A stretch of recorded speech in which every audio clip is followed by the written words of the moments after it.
नमस्कार दोस्तों, शुभम मिश्रा के इस प्लेटफॉर्म पर आपका स्वागत है। आज कई दिनों बाद इस प्लेटफॉर्म पर मैं आपके लिए ये वीडियो लेकर आ रहा हूं और आज की ये वीडियो उन बच्चों के लिए बहुत ज्यादा इंपॉर्टेंट है जो बच्चे तैयारी की शुरुआत करना चाहते हैं, जो बच्चे अभी 12वीं पास कर रखे हैं, जिन बच्चों ने अभी ग्रेजुएशन किया है या ग्रेजुएशन कर रहे हैं, उनके लिए बहुत ज्यादा इंपॉर्टेंट है। आपके बेसिक बेसिक क्वेरीज को आज हम सॉल्व करेंगे। जैसे न्यूज़पेपर को लेकर आपकी क्वेरी रहती है, शुरुआत कहां से करें, एनसीईआरटी की बुक्स पढ़ना है या नहीं पढ़ना, अगर पढ़ना है तो कैसे पढ़ना है, इसी के साथ साथ क्या जो आंसर राइटिंग है वो कैसे करनी चाहिए। कुछ पॉइंट्स हैं जो मैंने आपकी क्वेरीज नोट डाउन कर रखी हैं जिन पर हमें बात करना है, ठीक है। तो और मैगजीन क्या है पढ़नी है, कहां से पढ़ें, मैगजीन छोड़े पढ़ें, न्यूज़पेपर को ही सिर्फ पढ़ने से काम चल जाएगा या सिर्फ मैगजीन पढ़ने से काम चल जाएगा, ये बेसिक बेसिक क्वेरीज आप सभी की आती हैं। तो आज कि इस सेगमेंट में जो बच्चे यूपीएससी की तैयारी की शुरुआत करना चाहते हैं लेकिन किन्हीं कारणों के चलते शुरुआत नहीं कर पाते हैं, वो बच्चे आज बिल्कुल ये कह ले कि तैयार हो जाए, क्योंकि आज की इस वीडियो को देखने के बाद मेरा दावा है कि आपकी तैयारी की शुरुआत हो जाएगी और आप कहीं भी किसी प्रकार की दिक्कत परेशानी फेस नहीं करेंगे, ठीक है। चलिए देखिए, सबसे पहला प्रश्न यही आता है कि शुरुआत कहां से करें, यूपीएससी एग्जामिनेशन की शुरुआत कहां से करें, शुरुआत कहां से करें, हाउ टू स्टार्ट, ठीक है। अब देखिए, शुरुआत की जब भी बात आती है लोग कंफ्यूजन में रहते हैं, एनसीईआरटी से शुरू करें, कहीं कोचिंग ज्वाइन कर ले या फिर क्या किया जाए। तो बहुत सारे डाउट्स होते हैं आपके मन में, क्या होते हैं कि एनसीईआरटी से शुरुआत करें, ठीक है, कहीं कोचिंग ज्वाइन कर ले कोई, ठीक है, और क्या होती है कि अगर और सिलेबस कहां से मिलेगा, ठीक है। ये जो मामला है सिलेबस का, कोचिंग का, एनसीईआरटी का, और हम दिल्ली जाना जरूरी है या नहीं, है ना, दिल्ली जाना जरूरी है या नहीं, ठीक है, और अगर दिल्ली नहीं जाएंगे तो कैसे होगा काम, क्या मामला घर से तैयारी हो सकती है, और मुझे वो पीयर ग्रुप्स कैसे मिल पाएगा, लोगों का वो समूह जो तैयारी करते हैं, डिबेट वगैरह का मामला कैसे है, मेरे विचारों का विकास कैसे होगा, डेवलपमेंट कैसे होगी मेरे थिंकिंग की। तो ये सारे पॉइंट्स आपके मन में चल रहे होते हैं, ठीक है। और दिल्ली में जो बच्चे तैयारी कर रहे हैं ओआरएन में और राजेंद्र नगर में, मुखर्जी नगर में, वो तो उनकी तैयारी बहुत ज्यादा आगे होगी, मैं कैसे सरवाइव कर पाऊंगा, ये तो बहुत बड़ा एग्जाम है। ये बहुत बहुत बहुत छोटे छोटे बेसिक बेसिक डाउट्स आपके मन में आते रहते हैं, ठीक है। तो सबसे पहले भाई कि कोचिंग पे ही बात कर लेते हैं, ये पहला हमारा टॉपिक कोचिंग। देखिए, मैं साफ साफ कहता हूं कोचिंग जरूरी नहीं है, बिल्कुल नहीं जरूरी है, ठीक है। क्यों नहीं जरूरी है? क्योंकि भैया आज की डेट में यूपीएससी एग्जाम को क्वालिफाई करने से ये मतलब मत निकालिए कि कोचिंग करके ही यूपीएससी एग्जाम को क्वालिफाई कर रहे हैं। देखिए, जो लोग कोचिंग कर रहे हैं उनका ये मानकर चलिए उनका 2 साल कम से कम, मिनिमम 2 इयर्स कोचिंग में बर्बाद हो रहा है। अब क्यों मैं बर्बाद कह रहा हूं, देखिए 2 साल बाद ये कोचिंग में तजुर्बा मिल रहा है उन लोगों को, क्या लोग तजुर्बा लेने 2 साल जाते हैं, उसके बाद सही तैयारी शुरुआत होती है उनकी। क्यों? क्योंकि 2 साल बाद इंसान को ये लग जाता है कि कोचिंग सिर्फ एक क्या है, जरिया है। किसका जरिया है कि आओ भैया आ जाओ, मेरे पास आ जाओ, पैसे हमें दे दो, हम तजुर्बा आपको दे देंगे। कई यूट्यूबर जो है, जो टीचर हैं, जो सो कॉल्ड यूट्यूबर भी बन चुके हैं, ठीक है, और ये कहें कि मोटिवेशन के थ्रू, रील्स के थ्रू मोटिवेट करते हैं कि एक बार यूपीएससी की तैयारी कर ही लेनी चाहिए। तो ये लोग तजुर्बा दे रहे हैं आपको, कितने, 2 लाख 3 लाख 4 लाख रुपए में आपको तजुर्बा दे रहे हैं। कितने में भैया? 2 साल का समय भी बर्बाद कर रहे हैं आपका, तजुर्बा भी दे रहे हैं, और रिजल्ट क्या है? रिजल्ट जीरो है। क्या है? रिजल्ट जीरो है। तो भैया कहने का मतलब है ये जो कोचिंग वगैरह वो इंडस्ट्री बन चुकी है। अच्छा एक बात बताओ मुझे, जो लोग सेलेक्ट हो रहे हैं, जो लोग सिलेक्शन पा ले रहे हैं, वो सेलेक्ट होने के बाद 6 महीने 8 महीने ट्रेनिंग में जाने के बाद रिजाइन करके कोचिंग क्यों खोल दे रहे हैं? मुझे ये बात बता दो, क्या है ऐसा कोचिंग में? क्यों वो, क्या वो समाज में कल्याण करने आ रहे हैं, क्या वेलफेयर की बात वो कर रहे हैं, क्या कि लोगों को पढ़ाना है और क्या देश को आगे ले जाना है, इसके लिए आ रहे हैं क्या? नहीं भैया, क्या है? साफ कमेंट में एक बार बताएं क्या है। ये जो मामला पैसे का है ना, कोचिंग में जितना पैसा है एक आईएएस अधिकारी क्या कमा पाएगा? अगर सही तरीके से वो सर्विस करे तो क्या ही कमा पाएगा। और क्या है भैया, तो क्या ये जो सेलेक्ट होने के बाद बहुत सारे ऐसे नाम है जिन्होंने क्या किया, कोचिंग खोल लिया, कोचिंग खोल। और आपके बहुत से ऐसे टीचर्स हैं जो बोलते हैं कि मैं यूपीएससी में सेलेक्ट नहीं हुआ। रील वाले गुरुजी, मैं नाम नहीं लेना चाहता हूं, एक रील वाले गुरुजी हैं, बड़ी कोचिंग है दिल्ली में, ओआरएन में भी अब इन्होंने यहां पर खोल दिया है। तो कहने का मतलब यह है कि ये गुरुजी वो बार बार कहते हैं कि भाई अगर मैं आईएएस बन भी गया होता तो इतना पैसा नहीं कमा पाता। अभी अगर आज ही छोड़ दूं तो भी 7 पीढ़ियां मेरी ठीक ठाक कमा खा सकती हैं बैठे बैठे। तो ये क्या है, ये मामला सीधा कोचिंग वाला क्या हो गया, ये सीधा कोचिंग वाला मामला एक इंडस्ट्री बन चुकी है, एक क्राउड फंडिंग है। तो मैं कहता हूं भैया ये कोचिंग वगैरह का जो भूत है सर से निकाल दे, और जिनको भूत चढ़ा है वो तजुर्बा लेकर 2 साल बर्बाद करके फिर से वहीं पे आए। कहां से, यहाँ पे और बच्चे तैयारी कर रहे होंगे और वो आपसे आगे निकल जाएंगे। ये जरूर मानिए कि अगर आप सही ढंग से ये कोचिंग को हटाकर घर से तैयारी कर रहे हैं तो ये यकीन मानिए कि आप इनसे आगे निकल जाएंगे जो कोचिंग कर रहे हैं। ठीक है, तो ये मामला यही मैं इसे मिटा देता हूं। ठीक है, यही मिटा देता हूं। ये तो सिर्फ एक उगाही का जरिया है कोचिंग। कोचिंग क्या है, कोचिंग एक उगाही का जरिया है, एक क्राउड फंडिंग का जरिया है। सभी टॉपर जो सेलेक्ट हो रहे हैं, कई टॉपर रिजाइन करके चले आ रहे हैं मेंटरशिप देने, कई टॉपर चले आ रहे हैं सीधा अपनी कोचिंग खोल दे रहे हैं। तो कोचिंग का मतलब क्या है भाई, कोचिंग का ये थोड़ी ना मतलब है कि आप जन कल्याण के लिए आ रहे हो, आप सोशल वेलफेयर के लिए काम करने आ रहे हो, नहीं, आप अपने वेलफेयर के लिए आ रहे हो, आप पैसे के लिए आ रहे हो। क्यों, क्योंकि आपको मालूम है कि यहां अगर पैसा आएगा। अच्छा, आईएएस बनने के बाद क्या है, आईएएस बनने के बाद इस सर्विस में आने के बाद आपके पास क्या आता है, मेन जो है वो पावर ही तो आती है ना। ये जो पावर है, पावर वाला मामला, सत्ता वाला मामला है, वो क्या आता है, आईएएस बनने के बाद आ जाता है। अच्छा, अगर आपके पास पैसा आ जाएगा, पैसा अगर आ जाता है आपके पास तो पावर तो ऑटोमेटिकली आ जाती है। अंबानी आज की डेट में, अंबानी क्या है, अंबानी आईएएस अधिकारी नहीं है, लेकिन उसके आगे पीछे 50 आईएएस अधिकारी घूमते हैं। क्यों, क्योंकि पैसा वाला मामला। पैसा आते ही सत्ता आ जाती है। क्या है, पैसा आते ही सत्ता आ जाएगी आपके पास। तो क्या है भैया, वो समझ रहे हैं जो लोग सेलेक्ट हो रहे हैं कि यहां से तो सिर्फ क्या है, यहां से तो सिर्फ हम क्या कर पाएंगे, सिर्फ छोटी मोटी पावर हमारे पास आ पाएगा। थोड़ा निकलेंगे, 2 सिपाही सैल्यूट मारेंगे और जाएंगे 4 सिपाही दरोगा सैल्यूट मारेंगे, क्या होगा, यही होगा, इससे ज्यादा क्या होगा। और ये कह ले कि करप्शन वाला मामला, एकदम घुट घुट कर चीजों पर कहीं भी आप कुछ सामान लेने गए उस पर भी हम जवाबदेहिता तय होगी कि हाँ इतना गिफ्ट कहां से आपको मिल गया, ये सारी चीजें है ना। तो सबसे बेस्ट क्या है वो समझ है भैया, कोचिंग खोलो, पैसा बनाओ, और पैसा बनाओ, जब पैसा आ जाएगा तो सत्ता तो अपने आप आ जाएगी, पावर। और क्या है फिर ये तो 50 आईएएस हैं, इनको पैसे दे दे के अपने कोचिंग में बुलाएंगे और मामला चलता रहेगा। तो भैया कोचिंग वाला मामला यहीं समाप्त करिए। ठीक है, कोचिंग वाला मामला यहीं समाप्त करिए। और हाँ, अगर कोचिंग मामला अगर करना भी है तो कोचिंग खोल दो आप। ठीक है, कोचिंग क्या है, कोचिंग में साफ साफ कह रहा हूं उगाही का जरिया है। ठीक है, उगाही का जरिया है, एक क्राउड फंडिंग है। चलिए, तो ये कोचिंग वाला मामला समाप्त हो गया, आपके मन से ये डाउट निकल जाना चाहिए। ठीक है, अब कोचिंग नहीं करे तो क्या विकल्प, ये प्रश्न तो आएगा ही कि सर कोचिंग नहीं करे तो क्या करें। देखिए, ये जो मामला है दूसरा वाला, सिलेबस वाला, सबसे पहले कुछ ना करें, जो यूपीएससी का सिलेबस है बारीकी से देखें कि क्या कहता है सिलेबस। ये सिलेबस की है, क्या है, ये की है, चाबी है। यूपीएससी ने अपना क्या दे रखा है, चाबी दे रखी है आपके हाथ में। ठीक है, कई लोग चाबी पकड़ना ही नहीं चाहते।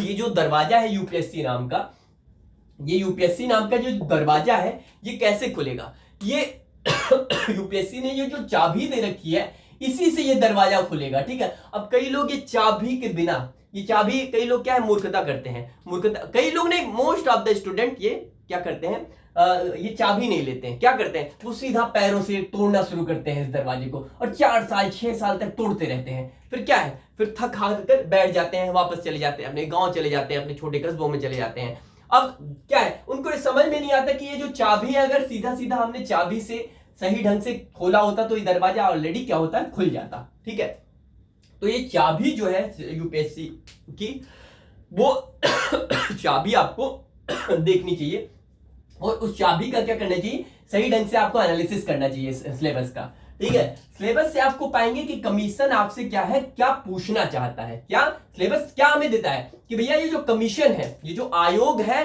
वो हमसे चाहता क्या है, इनकी डिमांड क्या है। ठीक है, इनकी डिमांड, जो डिमांड इनकी होगी उसी हिसाब से हमें सप्लाई करना होगा। क्या करना होगा, सप्लाई, इनकी डिमांड के हिसाब से हमें पूर्ति करनी होगी। ठीक है, तो सिलेबस बहुत ज्यादा जरूरी है। सिलेबस आपने देख लिया, ठीक है, अब जब सिलेबस आपने देख लिया उसके बाद क्या है, आता है एनसीईआरटी वाला मामला। एनसीईआरटी पढ़नी चाहिए, दिल्ली जाने वाला भी मामला उसी में क्लियर हो गया कि भैया दिल्ली नहीं, आप घर से भी कर सकते हो। दिल्ली आने का ये मतलब होता है ना कि कोचिंग वगैरह करना होगा, तो भैया अगर घर से ही कर रहे हो तो दिल्ली वाला मामला तो खत्म ही हो गया ना। चलिए, तो ये क्या है, एनसीईआरटी की बात आ गई। एनसीईआरटी, अब देखिए एनसीईआरटी की जब भी बात आती है तो मैं ये सजेस्ट करता हूं कि आपको एनसीईआरटी पढ़नी चाहिए, लेकिन एनसीईआरटी को पढ़ने का तरीका भी होना चाहिए। क्या, एनसीईआरटी को पढ़ने का तरीका ये होना चाहिए भाई कि आप एनसीईआरटी को ऐसा ना करो कि एनसीईआरटी को आप 4 महीने लेकर बैठे हुए हो, ठीक है। एनसीईआरटी को क्या है, आप 4 महीने लेकर बैठे हुए हो और आउटपुट कुछ नहीं निकल रहा है। तो ये 4 महीने वाला मामला एनसीईआरटी का नहीं होना चाहिए। क्या होना चाहिए, ये मामला आपका एनसीईआरटी हार्डली 1 महीने में आपको एनसीईआरटी खत्म कर देनी चाहिए। कैसे, मैं आपको बता रहा हूं। देखिए एनसीईआरटी, आपको एनसीईआरटी की 2 रीडिंग दो, हार्डली आप 2 रीडिंग दो, और जिनकी कमजोर बहुत ज्यादा है 3 रीडिंग आप दे सकते हो। 3 रीडिंग कैसे देनी है मैं आपको बता दूं। पहली रीडिंग में आप क्या करो, पहली रीडिंग में आप सिर्फ और सिर्फ एनसीईआरटी को पढ़ो। क्या करो, सिर्फ और सिर्फ एनसीईआरटी की रीडिंग करो, कुछ अंडरलाइन नहीं करना है, कुछ मत करना है आपको। तो पहली रीडिंग में आपको एनसीईआरटी अंडरलाइन करना है, सॉरी आपको सिर्फ पढ़ना है और कुछ अंडरलाइन नहीं करना, सिर्फ एक रीडिंग देनी है। एक बेसिक आपको समझ में आएगा कि क्या लिखा हुआ है, ठीक है। मामला थोड़ा सा बेशक ऊपर से निकले कोई दिक्कत नहीं है, कई बार लोगों को एनसीईआरटी भी समझ में नहीं आती, तो उसी का सॉल्यूशन मैं आपको बता रहा हूं। आप पढ़ो एनसीईआरटी, ऊपर से निकल ले दो, सिर्फ पढ़ो, ओवरव्यू लो कि क्या कहना चाहता है ये सब्जेक्ट एनसीईआरटी का, ठीक है। तो पहला क्या है, एनसीईआरटी की आप क्या करो, रीडिंग दो। नॉर्मल आप क्या करो, नॉर्मल आप इसकी रीडिंग दो। दूसरा क्या भैया, दूसरा जब आप इसकी बार पढ़ना स्टार्ट करो, जब दूसरी बारी, तो आप क्या करो, आप थोड़ा इस पर अंडरलाइन करो। क्या, अंडरलाइन। आप जब पहली बार आप पढ़ लोगे ना, तो दूसरी बार आप जब पढ़ने जाओगे तो उसको आपको समझ में आने लगेगा कि क्या चीजें इंपॉर्टेंट है। कैसे आपको समझ में आएगा, ये जो सिलेबस है ना, ये जो सिलेबस है आपका, सिलेबस में जो टॉपिक दिए हुए हैं, जब आप ये पढ़ोगे यहाँ दूसरी बार एनसीईआरटी, तो आपको समझ में आएगा कि ये टॉपिक तो सिलेबस में है यार, तो यहाँ पर हमें इस टॉपिक को थोड़ा सा, ये जो इंपॉर्टेंट डेटा फैक्ट दिया है, यानी तथ्य जो दिए गए हैं, इसको हम अंडरलाइन करना चाहिए। तो ये क्या करना है, आप अंडरलाइन कर लें, ठीक है। अब तीसरा जो है, तीसरा आप इसके, जो लोग बहुत ज्यादा दिक्कत है कि नोट्स बनाना, मैं तो कहता हूं एनसीईआरटी के नोट्स नहीं बनाने चाहिए। तीसरा, आप इसके नोट्स बना सकते हो, लेकिन बनाना नहीं चाहिए। मेरी अपनी सलाह है कि आपको एनसीईआरटी के नोट्स नहीं बनाने चाहिए, क्योंकि आप जब एग्जाम देने जाओगे तो आपके पास बहुत ज्यादा नोट्स आ जाएंगे, ठीक है। तो एनसीईआरटी के नोट्स से आपको बचना चाहिए। तो क्या है भैया, एनसीईआरटी के नोट्स ना बनाकर आपको क्या करना चाहिए, सिर्फ छोटे छोटे जो डेटा है, फैक्ट्स हैं, एनसीईआरटी के तथ्य हैं, वो उतार लेने चाहिए। आप एक छोटी सी डायरी बना लो, उसमें उतार लो। अब इसमें क्या होगा, आपकी बेसिक अंडरस्टैंडिंग एनसीईआरटी की हर सब्जेक्ट की क्लियर हो जाएगी, ठीक है। तो ये इस तरह से आपको एनसीईआरटी पढ़नी चाहिए। और आपको जो अब ये कहे कि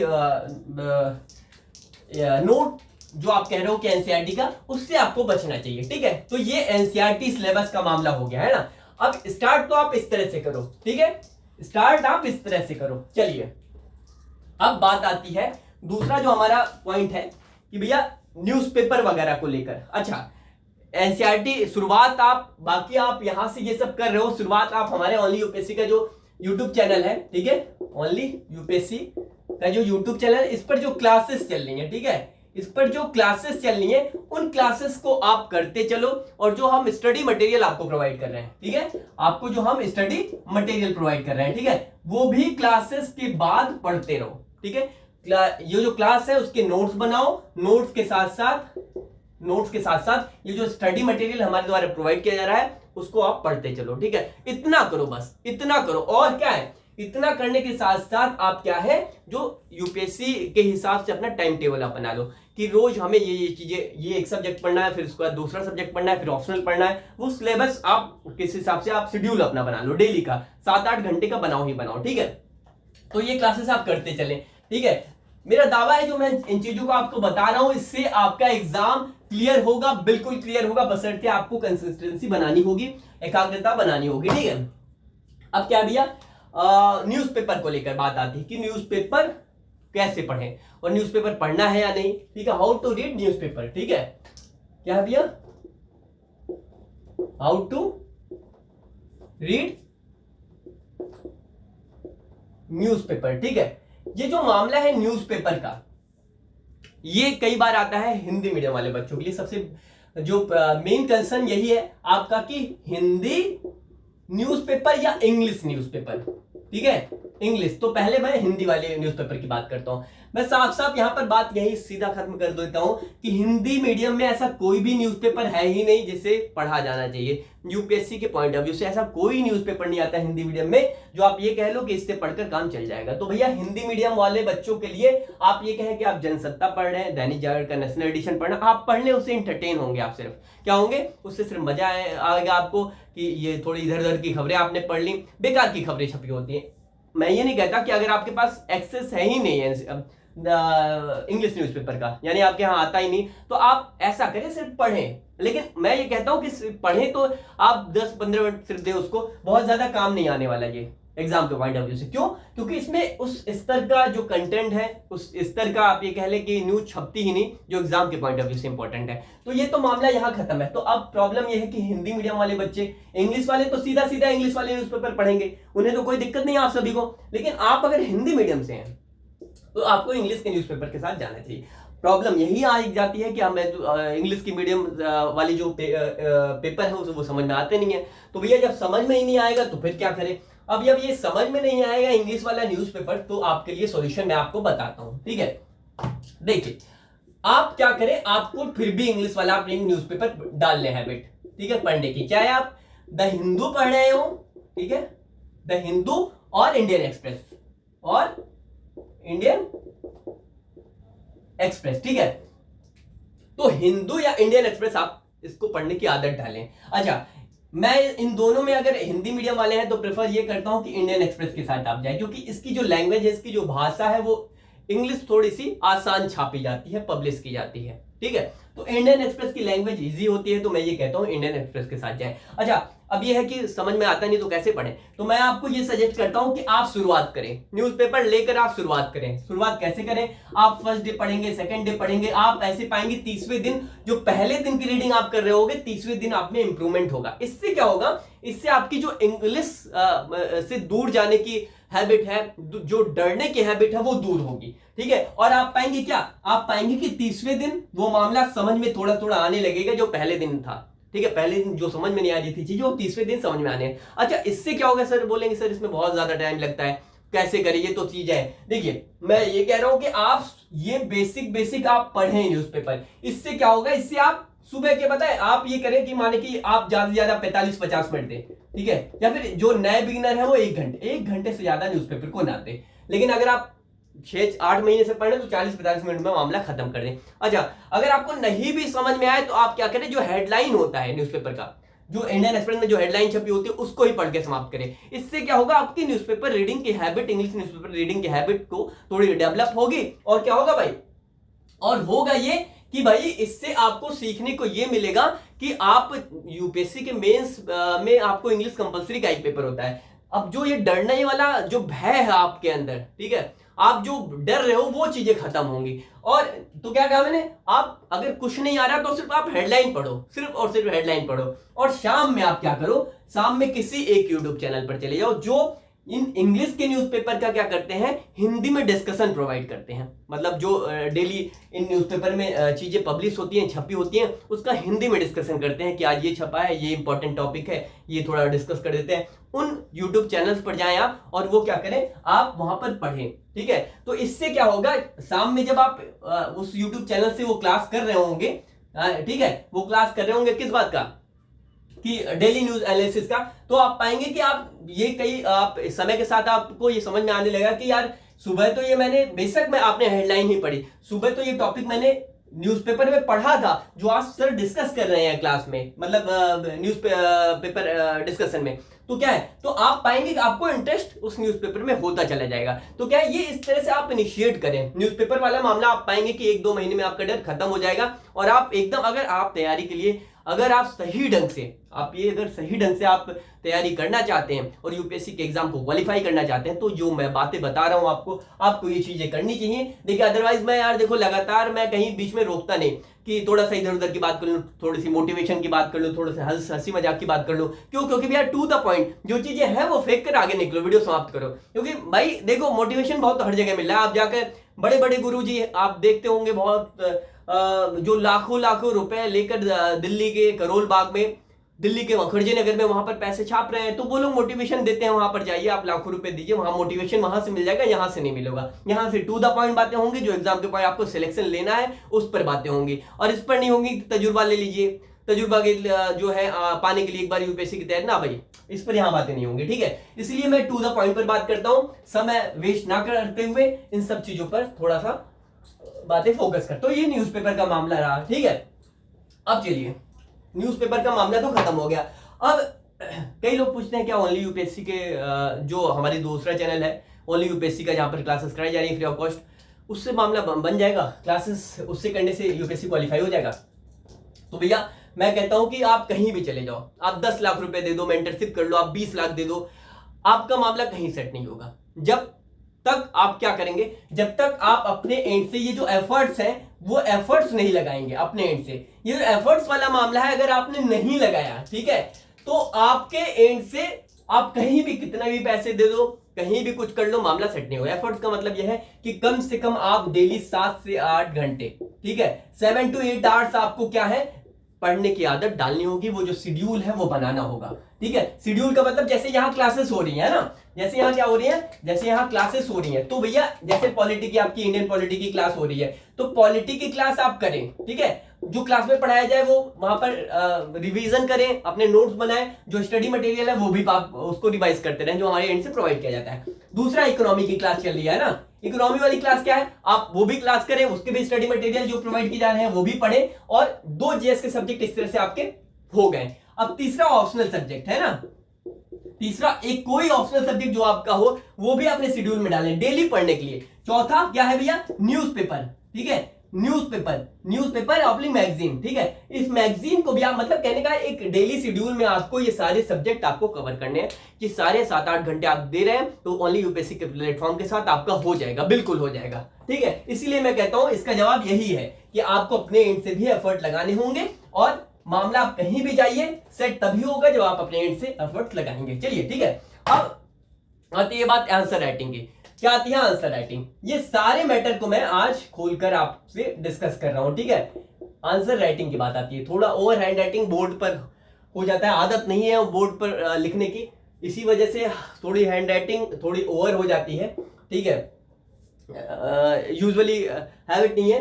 तो आंसर राइटिंग का मामला आता है कि उत्तर कैसे लिखें। यूपीएससी का जो एग्जाम है वो 1750 नंबर का मेंस का पूछा जाता है ना, आप सभी को मालूम है 1750 का पूछा जाता है, और ये जो 1750 वाला मामला है वो सारा लिखने वाला एग्जाम है ना। कहीं भी इसमें वो एमसीक्यू वाला टिक करने वाला क्वेश्चन होता नहीं, सारा डिस्क्रिप्टिव होता है। तो भैया 1750 नंबर आएगा कैसे, जब तक आपको लिखने नहीं आएगा तब तक आंसर राइटिंग वाला मामला सेट नहीं होगा। तो क्या है भैया, आपको क्या है, आपको छोटे छोटे टॉपिक जो पढ़ाए जाते हैं उस पर लिखने की आदत शुरू करनी होगी। अब ये कैसे शुरू होगी, देखिए जैसे क्लास में जो चीजें आपको पढ़ाई जा रही हैं, जैसे पॉलिटी चल रही है ना, पॉलिटी आपको चल रही है, तो जो पॉलिटी क्लास में पढ़ाई जा रही है उसके आप नोट्स बनाते होंगे ना, तो नोट्स क्या है, नोट्स आप अपने शब्दों में बनाना शुरू करें। मतलब जैसे यहाँ बोर्ड पर जो लिखा जाता है वो तो लिखा ही जाता है, अब कई बार होता है मैं बोल रहा होता हूं आपको, है ना, कि ये ऐसे इस हिसाब से, तो आप समझ रहे हैं, समझने के साथ साथ अपने पेन से लिखना भी शुरू करें, अपनी लैंग्वेज में, अपनी भाषा में, ठीक है। इससे क्या होगा, इससे नोट्स बनाने की आदत आपकी क्या हैबिट क्या होगी, डेवलप होगी। और जब आप अपनी लैंग्वेज में लिखना शुरू करेंगे तो यहीं से क्या है, यहीं से आंसर राइटिंग वाला मामला शुरू हो जाएगा। क्या शुरू हो जाएगा, यहीं से आंसर राइटिंग वाला मामला शुरू हो जाएगा। यानी कि आपके नोट्स बनाने का जो तरीका है, जो प्रोसेस है, वही आपको आंसर राइटिंग करना सिखा देगा। तो शुरुआत कहां से होती है, नोट्स बनाने से, यहीं से शुरुआत होगी। और आंसर कैसे लिखते हैं इस पर डिस्कशन किया जाएगा एक अलग सेशन लेकर, कि आंसर राइटिंग यूपीएससी के एग्जाम के पॉइंट ऑफ व्यू से कैसे करते हैं, ठीक है। चलिए मैगजीन की बात आती है, मैगजीन बात आती है, तो मैगजीन पढ़ी जानी चाहिए या नहीं पढ़ी जानी चाहिए। क्या, देखो भैया ये मैगजीन है ये आपको पढ़ना जरूरी है। महीने में कोई भी एक मैगजीन, क्या कर लिया महीने में कोई भी एक मैगजीन आप ले लें, ठीक है। महीने में कोई भी एक मैगजीन का मतलब यह है कि आप किसी भी इंस्टीट्यूट का ले लें, मैं नाम नहीं लूंगा, किसी भी एक इंस्टीट्यूट की एक मैगजीन आप महीने में पढ़े।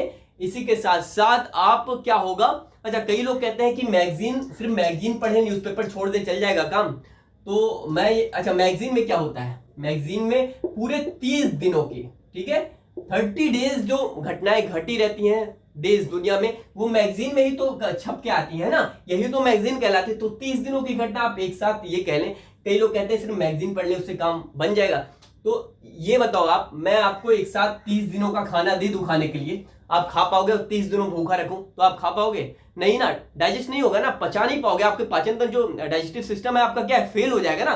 तो भैया कहने का मतलब है ये 30 दिनों वाला मामला, ये मैगजीन आप क्या करें, सिर्फ इस पर आप डिपेंडेंट ना रहें, इसके साथ साथ डेली आप न्यूज़पेपर पढ़ते रहें। अब डेली जो न्यूज़पेपर आप पढ़ेंगे, यानी या फिर न्यूज़पेपर पढ़ेंगे या डेली डिस्कशन किसी चैनल पर देख रहे हैं, तो इससे क्या होगा, इससे क्या होगा, आप ये 30 दिन तक तो आपने न्यूज़पेपर पढ़ लिया। अब ये जो 30 दिनों तक जो न्यूज़पेपर पढ़ा, जो देश दुनिया में चीजें चल रही थी, यही तो छपकर मैगजीन में आती हैं। तो ये जो मैगजीन है वो रिवीजन के टाइप तौर पर होगा। क्या है भैया, मैगजीन क्या है, मैगजीन रिवीजन के तौर पर आपका होगा। क्या है, इसका रिवीजन होगा, मतलब न्यूज़पेपर का रिवीजन है मैगजीन, ठीक है। और इससे क्या होगा, आप जब मैगजीन पढ़ रहे होंगे, टॉपिक पढ़ रहे होंगे, तो आप पाएंगे यार ये तो मैंने न्यूज में पढ़ा था, ये तो मैंने इस दिन पढ़ा था, ये तो मैंने इस तारीख को पढ़ा था। तो ये आपके लिए और आसान हो जाएगा। अदरवाइज क्या होगा, ये आप पचा भी नहीं पाओगे, डाइजेस्ट भी नहीं कर पाओगे, आपको टफ भी लगेगा, बर्डन भी लगेगा। तो न्यूज़पेपर का कोई अल्टरनेट नहीं है, ठीक है।